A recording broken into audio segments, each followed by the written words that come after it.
మనం మొట్టమొదటి ఆరాధన చేసేది ఏమిటి? అగ్ని ఆరాధన. అగ్ని ఆరాధన అంటే ఏమిటి? ఇందాక మీరు హారతి ఇచ్చారు కదా బ్రహ్మాండంగా, తర్వాత మంగళారతులు వెలిగించారు, ఇదంతా అగ్ని ఆరాధనే.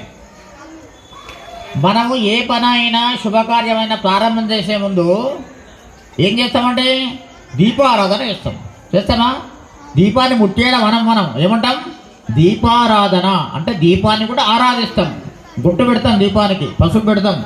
అంటే దీపము లక్ష్మీ స్వరూపం. దీపము లక్ష్మీ స్వరూపం. లక్ష్మీం క్షీరసముద్ర రాజతనయాం శ్రీరంగదామేశ్వరీం కాశీభూత సమస్త దేవ వనితాం లోకైక దీపాంకురాం. ఏం చెప్పారు? లోకములన్నిటికీ అమ్మవారే దీపం. లక్ష్మీ అమ్మవారే దీపం. లోకైక దీపాంకురాం.